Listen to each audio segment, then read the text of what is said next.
Jacques 1, 25. Étonnant. Vous n'attendiez pas à ça, hein? Jacques 1, 25. Bonjour, Léa. Ça dit, mais celui qui aura plongé les regards dans la loi parfaite, la loi de la liberté, et qui aura persévéré, n'étant pas quoi, un auditeur oublieux, mais se mettant à l'œuvre, celui-là sera heureux dans son activité. Prions. Merci Seigneur de nous réunir ici ce matin. Merci pour votre bonté. Seigneur, on prie que vous nous accompagniez à travers ce message, que vous nous ouvrez notre entendement pour ce que vous avez pour nous, chacun individuellement, mais tout comme groupe, comme famille aussi. On prie Seigneur que vous preniez contrôle de ce que vous vouliez que je dise et contrôle de ce que vous voulez que je ne dise pas. Et c'est dans le nom de Christ qu'on prie. Amen. Donc, à travers les derniers, je vais faire un petit peu un résumé parce qu'on est rendu à la 5e partie en utilisant le même passage. Je ne sais pas combien je vais me rendre comme ça. Mais... À travers les dernières prédications, nous avons vu que nous devons demeurer ouverts à ce que Dieu ouvre notre entendement, car celui-ci a pour nous parfois de nouvelles perspectives qui sont bibliques. Puis c'est sain, ça fait partie d'avoir une saine croissance en Christ. On ne pourra probablement jamais arriver au point de dire « ben je sais tout comme je devrais le savoir ». Et pour ceux qui ont lu et qui ont relu la Bible, ben vous savez exactement de quoi je parle. À chaque fois que tu as lu, si vous êtes comme moi, à chaque fois que tu lis la Bible, tu passes à travers quelque chose, ça fait des années que tu as lu, puis tu arrives à un point où tu te sens, j'ai jamais vu ça. Mais ça a toujours été là, mais tu ne l'as jamais vu comme ça. Donc Dieu attire des fois votre attention sur quelque chose que vous n'avez jamais remarqué auparavant ou vous n'avez jamais considéré de cette façon-là. Puis là, vous faites une application où vous liez ça avec quelque chose que vous n'avez jamais lié avant, puis tu dis, c'est, OK, ça va avec ça, ou ça fait du sens, tu sais. Fait que le Seigneur, des fois, nous ouvre l'esprit sur des nouvelles révélations, je peux dire, dans les Écritures, une nouvelle perspective biblique. On a vu comme il y a 4 évangiles qui racontent l'histoire, puis la venue, puis le ministère de Jésus, que parfois, entre croyants, comme les 4 évangiles nous donnent 4 perspectives de 4 bonhommes de façon différente, ben il peut y avoir parmi les croyants des gens qui ont des perspectives différentes. Puis c'est bon aussi. Mais il n'y a pas de quoi dire, ben moi je suis de l'évangile de Marc. Puis un autre va dire, ben non, moi je suis l'évangile de Jean. Non, il n'y a pas, il n'y a pas de distinction au final à faire. Donc, ces différences de perspective, si ce ne sont pas des différences de doctrine, dans tous les cas, il faut savoir faire la différence entre ce qui est fondamental et ce qui ne l'est pas. Au moins, au minimum, ça. Puis retenez ça, c'est important. Dans ce sens, comme les Écritures nous le disent, le faire aiguise le faire. Donc, comme quelqu'un peut apprendre quelque chose à quelqu'un d'autre, effectivement. Donc, d'avoir un partage de nos différentes perspectives peut avoir un impact positif sur l'ensemble de la communauté. Je parle de nous autres. En notant que chacun soit, comme ça le dit dans Jacques, pas loin de notre passage d'ouverture, dans Jacques 1,19, notre passage d'ouverture, c'est Jacques 1,25, ça dit « Sachez-le, mes frères bien-aimés, ainsi que tout homme soit prompt à écouter, lent à parler, lent à se mettre en colère. » Ça veut dire quoi, ça? Garder le contrôle. Il va y avoir des discussions, mais si tu perds le contrôle à travers la discussion, c'est peut-être pas très bon, pas très sain. Donc, de rester en contrôle. Puis ça nous parle de ça nous parle ici de mettre la parole en pratique. Donc, le contexte parle justement d'échanger quelque chose, puis de ne pas se mettre en colère par rapport à ce que la parole t'apporte, ou que quelqu'un qui t'apporte la parole. Mais d'écouter jusqu'au bout, d'être lent à parler. Donc, si tu es lent à parler, tu es prompt à écouter. Mais il ne fait pas juste dire prompt à écouter, il te confirme que c'est ça qu'il veut dire en disant « sois aussi lent à parler ». Mais surtout, être lent à te mettre en colère. Porte-toi pas pour rien, garde le contrôle. En autant que ça soit fait dans le respect, pour le reste, la Bible nous enseigne de ne pas avoir de discussion d'opinion. C'est exactement ce qu'on faisait ce matin, on parlait de politique. Hein? Ah ouais. C'est correct. Mais, tu sais, dans le sens où on ne doit pas se commencer, on a le droit d'avoir des opinions, de chicaner sur des opinions, de ne pas s'entendre, de faire des divisions à cause des opinions. Non, on ne devrait pas en avoir. Donc, certaines personnes ne font pas la différence entre ce que c'est qu'une opinion ou une perspective biblique. Puis c'est pas compliqué. Si ça n'a pas rapport avec les Écritures, c'est des opinions. Donc, tu discutes avec certaines personnes d'une perspective, puis parce que ça se heurte à leur raisonnement, puis qu'ils ne souhaitent pas prendre le temps de faire les recherches, ils vont rapidement te lancer « Ah, je veux pas avoir de discussion d'opinion. »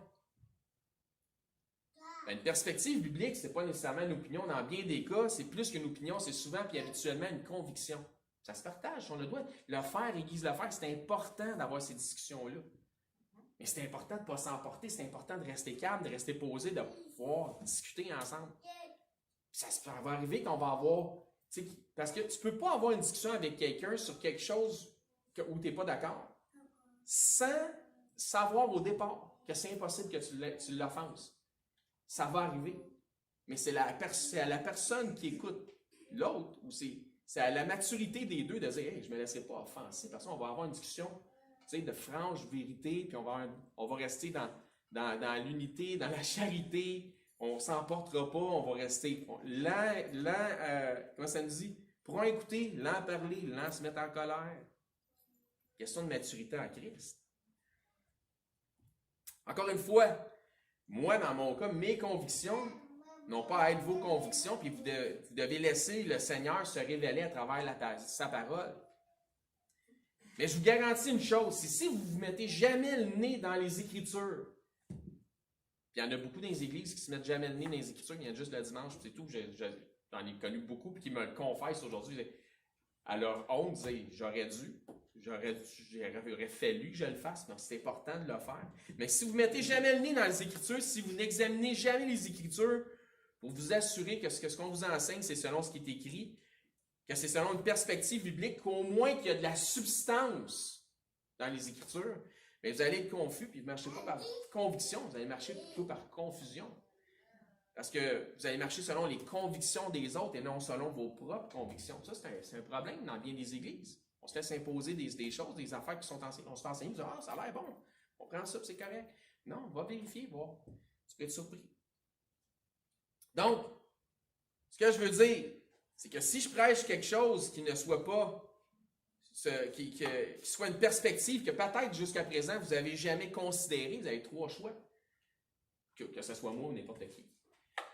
Croire dans les convictions de celui qui prêche, ça c'est le premier choix. Deuxième choix, ne pas croire et demeurer dans votre raisonnement potentiel, peut-être que vous avez tort, peut-être que lui a tort. Ou trois, valider par les Écritures, si ce qu'on vous enseigne c'est selon la parole de Dieu, puis ainsi avoir vos propres convictions, même si ça diffère de celle de celui qui prêche. Moi, je vous suggère la méthode numéro 3. Okay? Les parents de perspective et de conviction. On a identifié l'apôtre Jacques, fils d'Alphée, comme étant un apôtre de Christ. C'est évident. Mais moi, je l'ai identifié comme étant le frère de Jésus. Puis certains ne partagent pas ma perspective sur le sujet, puis c'est bien correct. Je ne l'impose pas. Puis encore une fois, il faut faire la différence entre ce qui est fondamental ou ce qui ne l'est pas. C'est ce que je disais au début. Donc, certains érudits théologiques vont dire que c'était probablement son cousin, parce que le terme en hébreu ou le terme en grec va être proche parent, cousin, frère, ça veut tout dire la même chose, grosso modo, c'est utilisé pour les mêmes raisons. Peut-être. Je veux dire peut-être. Mais moi, ce que je vois, c'est si la Bible me dit Marie, puis ses frères, Marie, sa mère, puis ses frères, mais je vais avoir tendance à croire ce que la Bible dit. Puis moi, pour moi, la parole de Dieu me suffit dans ce sens-là. Mais rien ne vous oblige à partager ma perspective. Au final, éprouvez tout, puis retenez ce qui est bon, puis arrêtez de retenir ce qui n'est pas bon. On va dire, on focus à la bonne place. En résumé, on a vu la grande influence de l'apôtre Jacques parmi les apôtres et ceux qui avaient cru parmi les Juifs. On a vu qu'à l'époque, il avait gardé ses racines pharisiennes, Moïse, la loi, les traditions, même la circoncision. On a vu ça dans Acte 21, qu'il disait à Paul, tu dis aux Juifs de ne plus faire circoncire les enfants. Mais oui, il avait même gardé ses racines pharisiennes. Est-ce que le fait qu'il était, selon ma perspective, le frère de Jésus, ça lui a valu d'avoir autant d'importance au sein des Juifs? Si ma perspective est bonne, probablement. Ça nous dit ailleurs Jacques le mineur, donc probablement qu'il était celui qui était venu au monde, Jésus étant l'aîné, le suivant. Donc peut-être que ça lui donnait autant d'importance, mais je ne peux pas spéculer là-dessus, peut-être. Ce qui est spécial, c'est que les 4 évangiles n'en parlent pas beaucoup de Jacques, pratiquement pas. Chose certaine, c'est que Jacques était un apôtre de Christ. Ben, il y avait 2 Jacques qui étaient apôtres de Christ. Puis que sa place d'honneur lui est réservée au ciel. Quand je dis sa place d'honneur, autant Jacques, fils d'Alphée, que Jacques, fils de Zébédée, leurs places d'honneur leur sont réservées au ciel, parce que ça nous dit, dans Apocalypse 21, quand ça nous parle de la Jérusalem céleste, au verset 14, ça dit, la muraille avait 12 fondements, et sur eux les 12 noms des 12 apôtres de l'agneau. Donc, il y a 12 apôtres qui sont des apôtres de l'agneau, et il y a 12 fondements dans la Jérusalem céleste où leurs noms sont écrits. Nous avons aussi regardé aux erreurs théologiques flagrantes possibles que l'on retrouve dans Actes, erreurs commises par certains apôtres eux-mêmes, particulièrement Jacques, selon les Épîtres. On voit que sa théologie, ou ce qu'il croyait être la volonté de Dieu, c'était tout croche. Pierre, dans Galates, a dû être repris par Paul, on voit ça dans Galates, parce qu'il avait usé de dissimulation à Antioche, par la crainte de ceux qui étaient envoyés justement de Jacques, qui avait un esprit un peu plus légaliste. Ceux-ci avaient le même esprit légaliste que maintenait Jacques. Nous avons aussi déjà vu antérieurement que Paul a lui-même circoncis Timothée, bien que par ses épîtres, nous comprenons qu'il n'aurait peut-être pas dû le faire. Donc, on peut comprendre, comme nous l'avons établi, que Actes raconte une histoire dans laquelle on voit les actions, donc Actes des apôtres, les actions des apôtres, mais que parfois ces actions sont des erreurs théologiques ou sont des erreurs qui ne vont pas nécessairement en ligne avec la volonté du Seigneur. Que ces erreurs sont identifiables par la saine doctrine que l'on retrouve dans les énoncés clairs des épîtres. Il faut donc avoir ceci afin de pouvoir faire la différence entre ce qui est bon et ce qui est mauvais, ou les bons et mauvais exemples que l'on retrouve dans Actes. Quand je dis qu'on doit avoir ceci, je fais référence à ce qu'on voit dans Hébreux 5 et 14. Et ça nous dit là, mais la nourriture solide est pour les hommes faits, pour ceux dont le jugement est exercé par l'usage à discerner ce qui est bien de ce qui est mal. Donc, si on n'a pas le discernement, peut-être qu'on n'arrivera pas à discerner ce qui est bien, ce qui est mal, ce qui est de la doctrine ou ce qui n'en est pas dans l'Acte des apôtres. Donc, je ne ferai pas l'étude exhaustive de tout ce que je considère être des erreurs commises dans l'Acte des apôtres, mais on en a vu suffisamment pour que vous compreniez que tout ce qui est dans Actes, à la lumière du reste des Écritures, n'est pas nécessairement selon une saine doctrine biblique au final. Donc, définitivement, ce ne sont pas toutes des actions ou des décisions qui s'accordent au final avec la volonté divine, la volonté de Dieu. On va parler de ça un petit peu. C'est le même principe pour identifier les erreurs commises par les anciens dans les Écritures. Je donne un exemple. Si nous n'avions pas le discernement aujourd'hui pour pouvoir faire la différence entre ce qui est bien et ce qui est mal, comme ça nous dit dans Hébreux 5.14, ça parle aux Hébreux, mais la nourriture solide est pour les hommes faits, pour ceux dont le jugement est exercé par l'usage à discerner le bien, ce qui est bien de ce qui est mal. Si nous n'avions pas le discernement pour se faire la différence entre ce qui est bien et ce qui est mal aujourd'hui, messieurs, nous pourrions tous être polygames. Si on n'avait pas ce discernement-là. Mais on a le discernement de comprendre qu'une femme, ça s'assied trop. Non. Exemple, Jacob, David, Salomon, pour en nommer que quelques-uns, je dirais même, pour noter sa femme, mais Moïse aussi, étaient tous polygames. Vrai? Ben, Salomon, hein. Je pense qu'il y en avait une gang. David, définitivement. Jacob, définitivement. Abraham, hein, que... Hey, tu devrais coucher avec ma servante, là. Ben oui, bonne idée, ça. On va essayer ça. S'entend-tu, hein? Notez que nous ne voyons pas Dieu les reprendre sur leur polygamie comme étant un péché ou une erreur. Est-ce qu'on voit que les hommes sont fait reprendre par Dieu sur la polygamie comme étant un péché ou une erreur? On voit David se faire reprendre quand il a commis l'adultère et qu'il a forniqué avec Bathsheba. Mais on ne voit pas les hommes se faire reprendre sur la polygamie. Mais nous savons aujourd'hui par discernement biblique que ça serait une méchante erreur de pratiquer, comme certains mormons, par exemple, la polygamie. Dieu ne les reprend pas, mais sans les reprendre, il fait quoi? Il compose puis il travaille avec leur erreur. Les 12 tribus viennent de 4 femmes différentes. Pourtant, les Écritures sont claires, puis ils ne sont pas clairs à partir d'après qu'on voit des hommes être polygames. Ils sont clairs depuis avant qu'on voit des hommes être polygames. Ça nous dit dans la Genèse, dans Genèse 2, 24, c'est pourquoi l'homme quittera son père et sa mère et s'attachera à sa femme et ils deviendront une seule chair. Et ça nous est repris plus tard dans Éphésiens 5, 31. Question, est-ce que ça dit « ses femmes » pluriel ou « sa femme » singulier dans la Genèse? Genèse 2, on est pas mal au début de tout. Hein? Sa femme, une seule. L'instruction est claire. Puis, elle est claire depuis le commencement, depuis la Genèse. Pourtant, les hommes ont été polygames. Mais Dieu ne les reprend pas. Dieu compose avec ça.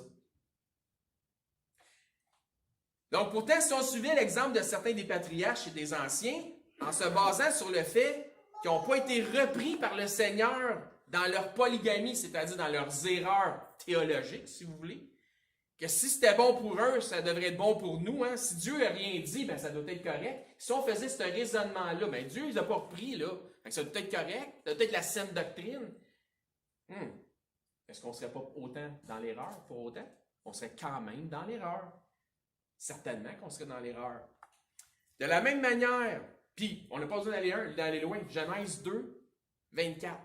L'homme s'attachera à sa femme. De la même manière que nous ne voyons pas nécessairement le Seigneur reprendre les mauvaises décisions ou les mauvaises actions des apôtres dans Actes, mais on voit que le Seigneur travaille et compose avec leurs erreurs. De la même manière que la polygamie était une erreur théologique de l'Ancien Testament et que nous pouvons avoir l'assurance de cette erreur par les énoncés clairs que l'on retrouve dans la saine doctrine que nous apporte la parole de Dieu. De la même manière, les premiers chrétiens, incluant certains des apôtres, ont commis plusieurs erreurs théologiques et ont mal compris. Puis nous pouvons identifier ça par la constance des Écritures, donc certaines de ces erreurs. Voyez à quel point ceux-ci étaient à côté de leur pompe sur une mauvaise interprétation de la parole de Christ. Puis voici un exemple. Dans Jean 21, ça nous dit au verset 20, vous allez voir, ils ont mal interprété ce que Christ a dit. Pierre s'étant retourné, vit venir après eux le disciple que Jésus aimait. C'est qui ce disciple que Jésus aimait? Jean, merci. Celui qui, pendant le souper, s'était penché sur sa poitrine. Sur la poitrine de Jésus. On voit ça, ça réfère à Jean 13, 23, parce que Jean s'était penché vers Jésus, puis qui avait dit au Seigneur, il avait dit, « Qui est celui qui te livre? » parlant, posant des questions concernant Judas. Verset 21, en le voyant, Pierre dit à Jésus, « Et celui-ci, Seigneur, qu'arrivera-t-il de lui? » Jésus lui dit, « Si je veux qu'il demeure jusqu'à ce que je revienne, que t'importe? Toi, suis-moi. » Bon, question. Est-ce que Jésus avait dit, ce disciple-là, celui-ci ne mourra pas, puis je vais être revenu, je vais être de retour? Est-ce que c'est ça que Jésus avait dit? Il a dit, si je veux qu'il demeure jusqu'à ce qu'il vienne, que t'importe? Toi, suis-moi. Jésus n'avait pas dit, je vais revenir, qu'il ne sera pas mort. C'est pas ça qu'il a dit. Non. Mais, si c'est ça qu'ils ont interprété, on s'entend qu'ils espéraient un retour de Jésus à l'intérieur de la vie d'un homme. Si c'est ça qu'ils ont compris. Encore une fois, la question ici, c'est si c'était ce qu'ils ont interprété, ça se peut-il qu'ils ont mal interprété d'autres choses dans la parole de Dieu ou selon les paroles de Christ? Verset 23, là-dessus, le bruit courut parmi les frères que ce disciple, Jean, ne mourrait point. Cependant, Jésus n'avait jamais dit, c'est Jean qui dit ça lui-même, parce que c'est lui qui écrit l'évangile de Jean. Cependant, Jésus n'avait pas dit à Pierre, il ne mourrait point. Mais si je veux qu'il demeure jusqu'à ce qu'il vienne, que t'importe? Mais c'est quoi le bruit qui a couru parmi les frères? Que ce disciple ne mourrait point, que Jésus reviendrait. Il était-tu dans le champ? Dans le champ, pas à peu près. Dans le champ, ça veut dire pas à côté de la plaque, à côté de ses pompes. C'est évident. Donc, cet évidemment-là, ça s'est passé un peu, cet événement-là, pardon, s'est passé un peu avant l'ascension de Christ. Donc, on est à la fin de l'évangile de Saint-Jean ici. On parle donc des apôtres et des premiers chrétiens qui sont complètement dans l'erreur. Ils pensent que Jésus va venir, que Jean ne sera pas mort. Question, Est-ce qu'il avait raison de croire que Jean ne mourrait pas avant le retour de Jésus? La réponse est non. Ils avaient tort de toute évidence. Aujourd'hui, il serait pas mal arrivé, notre ami Jean, c'était 2000 ans de ça. Donc, c'est une évidence qui était à côté de la plaque. Donc, même chose dans Actes. Ils ont fait des erreurs d'interprétation. Il y a ce qui était vraiment la volonté de Dieu. Et nous l'avons vu abondamment avec Jacques. Dans Marc, on vient de voir la fin de Jean, on va aller voir la fin de Marc. Marc 16, verset 15, ça dit, puis il leur dit, ça c'est Jésus, allez par tout le monde et prêchez la bonne nouvelle à toute la création. Celui qui croira sera baptisé, sera sauvé, mais celui qui ne croira pas sera condamné. Ça nous confirme la même chose en fin de Matthieu, Matthieu 28, 19. Allez, faites de toutes les nations des disciples, les baptisant au nom du Père, du Fils et du Saint-Esprit. C'est ce qu'on appelle la grande commission. Selon l'acte des apôtres, est-ce que c'est sur ça que les apôtres se sont concentrés au tout début? Sur les dernières recommandations de Jésus? On voit clairement que ce n'est pas ça du tout qu'ils ont fait. Donc, quand ça dit « par tout le monde, prêcher l'Évangile à toute création, sans distinction, faire de toutes les nations des disciples, toutes les nations des disciples, ou s'ils se sont plutôt concentrés sur juste les Juifs, puis pas mal juste à Jérusalem. Bon, pas besoin de se dépêcher, Jésus revient avant que l'autre meure. On réglera ça, mais qu'il revienne. Avait-il vraiment compris les attentes du Seigneur ou avait-il encore mal interprété la parole de Christ ou ce que Christ attendait d'eux? Tu sais, quand Jésus est parti, là, ils l'ont vu monter. Là, il attendait, puis il ne bougeait plus, puis il ne voyait plus. Il a fallu qu'il y ait 2 hommes ou 2 anges qui arrivent et disent « Qu'est-ce que vous faites là? » Allez donc faire ce qu'il vous a dit de faire. Elle s'attendait après quoi? Ah, mais il a dit qu'il était pour venir. Oui, mais pas de suite. Ça se peut que tu aies mal dans le cou avant qu'il arrive.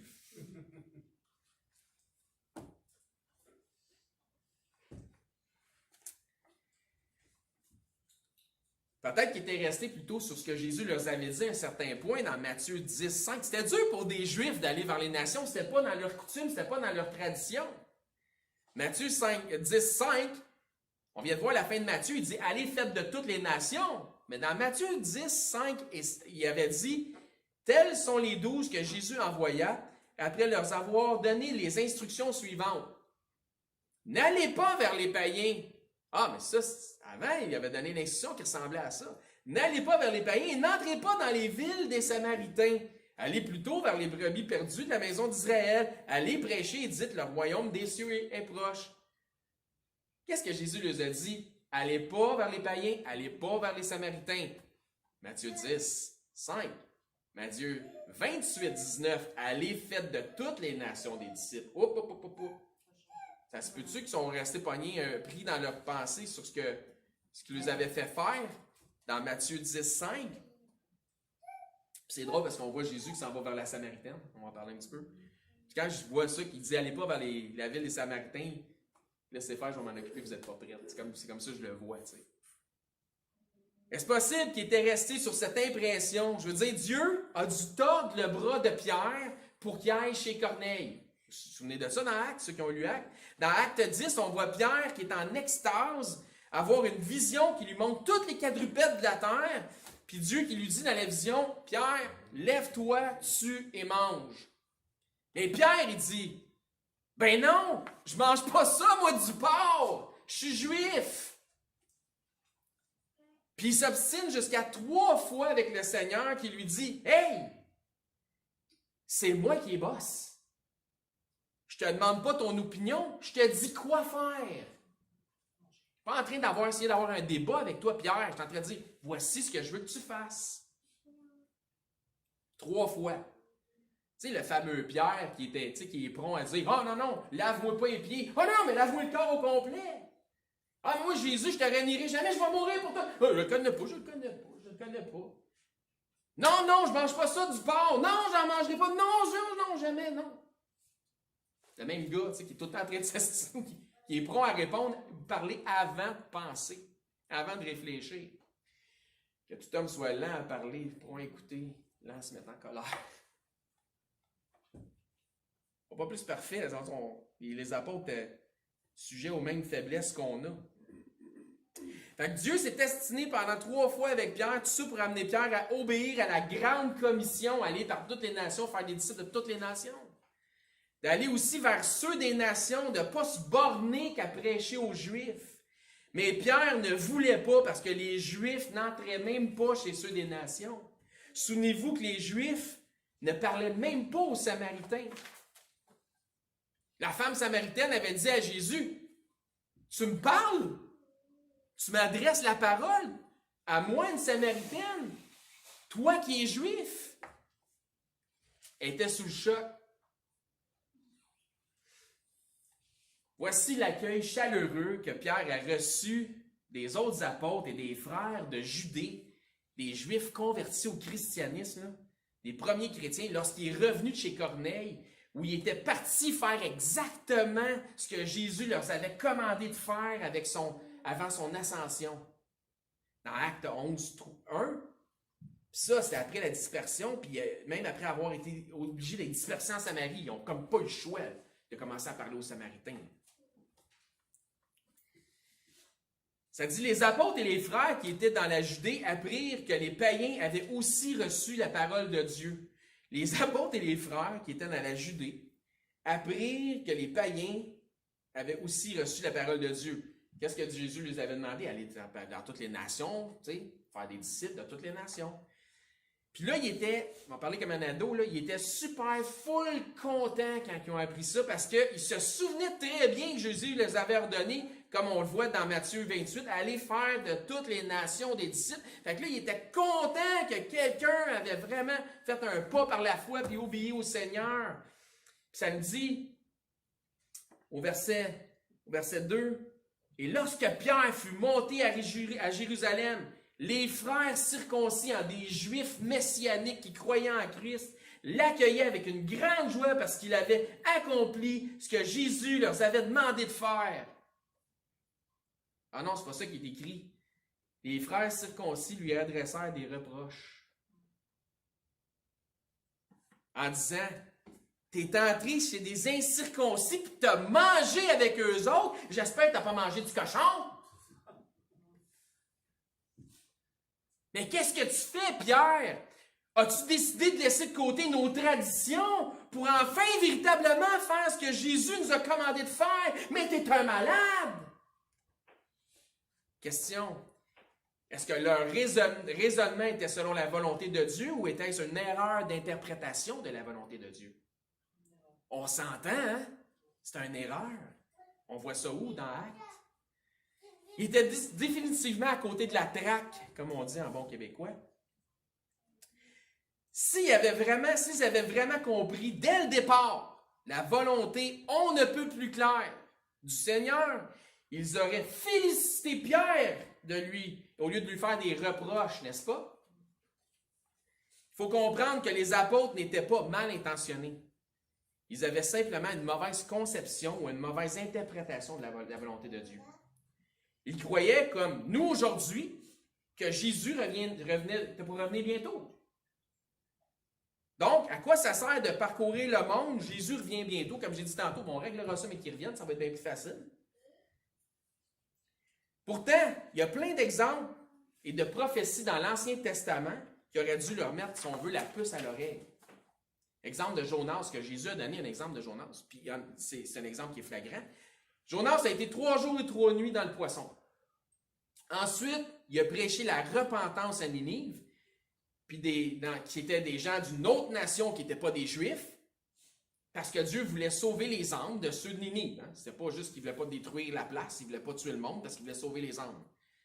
Jésus, 3 jours et 3 nuits dans le tombeau, allez, faites de toutes les nations des disciples, il y a des âmes à sauver. C'est pas juste pour les Juifs. Fait que les autres faisaient tous des Jonas d'eux-mêmes.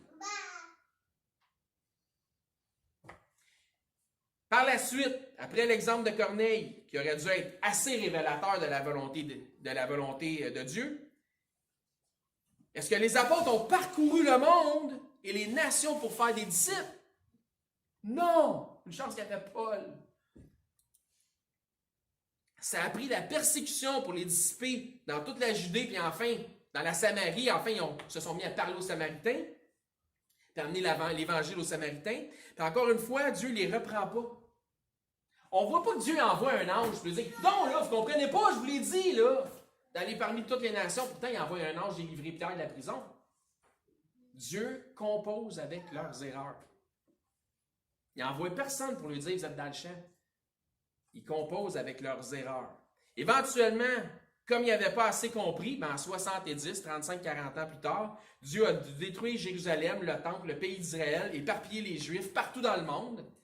Comme ça, ceux qui étaient sauvés parmi les Juifs n'avaient plus le choix de prêcher la parole à travers le monde. Ainsi, les Juifs ont perdu leur pays. Même chose pour Paul. Dieu a composé avec ses erreurs. Dans Acte 21, 10, ça dit, comme nous étions là, donc Luc s'inclut, comme nous étions là depuis plusieurs jours, un prophète nommé Agabus descendit de Judée. Il vint nous trouver. Pourquoi qu'Agabus, je ne vais pas scraper son nom, pourquoi Agabus est descendu de Judée puis est venu les trouver? C'est parce qu'il y avait un message important comme étant un prophète à amener de la part de Dieu. Il n'y a pas de raison de se déplacer sinon. Il prit la ceinture de Paul, se lia les pieds et les mains avec, et dit, voici ce que déclare le Saint-Esprit, Dieu. Voici ce qu'il dit. L'homme à qui appartient cette ceinture, les Juifs le liront de la même manière à Jérusalem et le livreront entre les mains des païens. Est-ce que Paul ne venait pas d'être divinement instruit de ne pas aller à Jérusalem? C'est clair. Verset 12. Quand nous entendîmes cela, nous et ceux de l'endroit, nous priâmes Paul de ne pas monter à Jérusalem. La délivrance est dans la multitude des gens de bons conseils. Alors il répondit, que faites-vous en pleurant, en me brisant le cœur? Je suis prêt non seulement à être lié, mais encore à mourir à Jérusalem pour le nom du Seigneur Jésus. C'était noble. Verset 14. Comme il ne se laissait pas persuader ni par nous, ni par Dieu, nous n'insistâmes pas et nous dîmes que la volonté du Seigneur se fasse. Autrement dit, t'assurera les conséquences. Big mistake de la part de Paul. Le Saint-Esprit l'instruit du danger à venir. Et encore une fois, il va falloir que Dieu compose avec l'erreur de Paul. Dieu n'est pas limité dans ses options pour arriver à ses fins. C'est ça qu'il faut comprendre. On va faire quelque chose le contraire de ce que Dieu nous dit. Il va y avoir des conséquences. Mais Dieu va arriver à ses fins quand même. C'est la loi de la conséquence. Aux actes. Donc Dieu n'est pas arrivé il n'est pas limité non plus dans ses options pour arriver à ses fins, mais on voit que Dieu laissait le libre arbitre à tous, et ce, en dépit de ses propres avertissements. C'est pour ça que les autres ont dit que la volonté du Seigneur se fasse. Qu'est-ce que tu veux qu'on fasse? Autrement dit, Dieu va faire la différence. Faites-vous-en pas, Dieu n'est pas en cours de moyens. Quand Dieu avait dit à Jonas, tu vas aller à Ninive, il est allé à Ninive. Il ouvre la Tarsis, et finalement, il s'est ramassé à Ninive pareil. Ça a pris un grand poisson préparé par Dieu. Et Dieu n'est pas en cours de moyens. Mais encore, est-ce que c'était la volonté de Dieu que Paul aille à Jérusalem? Moi, je pense que le Seigneur lui a donné un avertissement parce que, bien qu'il connaissait la fin des choses dès son commencement, il fallait qu'il l'avertisse quand même. Donc, il y avait probablement d'autres plans, un autre procédé. Autrement dit, ça aurait pu se passer autrement pour Paul. Mais Dieu a composé avec ses erreurs. Dans 1 Samuel 23, ça nous dit au verset 9, David, ayant eu connaissance du mauvais dessein de Saül, que Saül projetait contre lui, dit au sacrificateur Abiathar, apporte l'éphod. Et David dit, Éternel Dieu d'Israël, ton serviteur apprend que Saül veut venir à Keïla pour détruire la ville à cause de moi. Les habitants de Keïla me livreront-ils entre ses mains? Saül descendra-t-il contre ton serviteur comme il l'a appris? Éternel Dieu d'Israël, daigne le révéler à ton serviteur. Et l'Éternel répondit, il descendra. David dit encore, les habitants de Keïla me livreront-ils, moi et mes gens, entre les mains de Saül? Et l'Éternel répondit, ils te livreront. Alors David se leva, avec ses gens, du nombre d'environ 600 hommes, et ils sortirent de Keïla, et s'en allèrent où ils purent. Saül, informé que David s'était sauvé de Keïla, suspendit sa marche. Question, si David, selon ce que la parole de Dieu nous révèle, si David n'avait pas répondu à l'avertissement, est-ce qu'il aurait été livré à Saül par les gens de Keïla? Oui, Dieu aurait dû composer avec ses erreurs. Hein? Oui. Moi, ce que je crois, c'est que ce qu'on voit de David aurait pu s'appliquer aussi à Paul. Le Saint-Esprit l'a averti, Paul, comme l'avait averti David. Tous les frères le priaient de ne pas y aller, mais Paul, par son tempérament très fonceur, s'est entêté à y aller quand même. Mais encore une fois, Dieu n'est pas limité. Il peut composer avec nos erreurs. Donc, la grande commission de Jésus, c'était d'aller parmi toutes les nations, de faire des disciples en leur exposant l'Évangile, la bonne nouvelle de l'Évangile de Jésus-Christ. Aujourd'hui, partout dans le monde, les gens ont une connaissance sommaire, je dirais, de Jésus. Ils ont entendu le nom, en fait. Ils savent que c'est un personnage. Mais ils n'ont pas nécessairement la connaissance de la véritable évangile du salut en Jésus-Christ. C'est quelque chose qu'ils ne comprennent pas nécessairement. Donc, la Bible dit que si tu confesses de ta bouche que Jésus est le Seigneur, que si tu crois dans ton cœur que Dieu l'a ressuscité des morts, tu seras sauvé. Puis, je sais qu'on a une foule ici, puis je sais qu'il y a des gens qui écoutent aussi à la maison les projections sur YouTube. Je vous dirais, si vous souhaitez avoir cette assurance d'aller au ciel à la fin de vos jours ici-bas, venez nous voir. Puis on va vous expliquer comment vous pouvez avoir cette assurance. Prions. Merci Seigneur d'avoir permis qu'on soit ensemble aujourd'hui